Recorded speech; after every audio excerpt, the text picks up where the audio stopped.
Dans un petit village vivait un chien.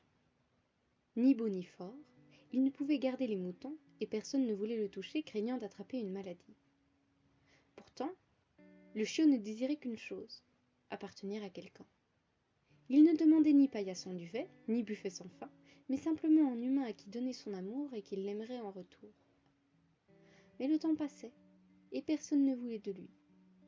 Son ventre se creusait, son pelage tombait, la faim et la soif le rendaient encore plus laid qu'il ne l'était déjà. Pourtant il ne cessait d'espérer, et jappait joyeusement chaque fois qu'un passant s'approchait. Ni le froid ni la misère ne pouvaient briser son rêve, pas même les coups de pied répétés des gens auprès de qui il quémandait un petit peu de tendresse. La journée, il déambulait dans les petites rues, espérant rencontrer un humain qui ne détournerait pas les yeux face à son oreille en sang, et qui comprendrait que sous la patte blessée et la mâchoire cassée, vivait un chien rempli d'amour. Mais la nuit, seul et grelottant, il lui arrivait de penser qu'aucun homme ne pourrait l'aimer. Plus les semaines passaient, et plus on pouvait voir ses côtes.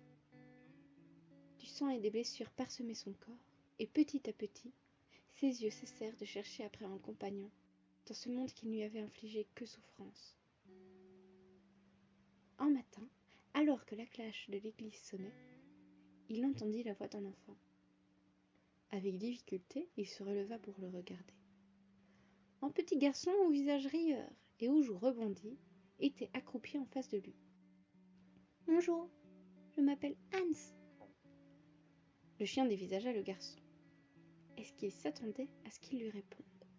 « On vient de déménager avec maman.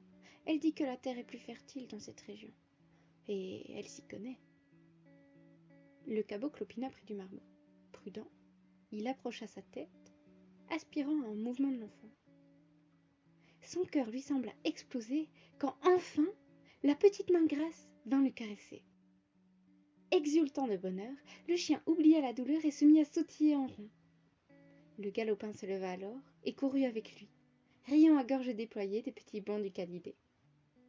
L'espoir avait enfin repris sa place dans son cœur, et il rayonnait de joie. « On joue ?» demanda le petit garçon, en ramassant un bâton par terre. Il le leva en l'air, et le bonheur s'évanouit dans les yeux du chien. Il allait encore être frappé. Il l'avait été toute sa vie.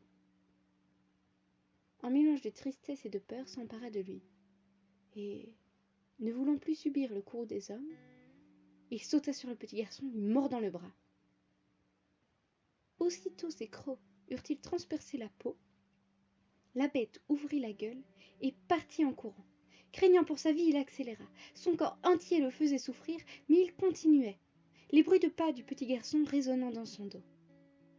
Alors qu'il regarda derrière lui, vérifiant qu'il réussissait à semer son assaillant, le chien ne vit pas la charrette lui arriver en face et la percuta de plein fouet. Le conducteur continua sa route en criant quelques injures, mais sans accorder un regard à l'animal. Il sentait son sang couler. Toutes ses blessures passées avaient craqué sous l'impact, et un vide béant l'appelait. Au milieu de sa détresse, il sentit une vague de chaleur. Le petit garçon était agenouillé à ses côtés, de grosses larmes perlant sur son visage. Il serra le chien contre lui et laissa s'exprimer son chagrin. « Je suis désolée, je voulais juste jouer, c'est ma faute, tout est ma faute. » Ses larmes coulèrent sur l'animal mourant, et leur ardeur apaisa la pauvre bête.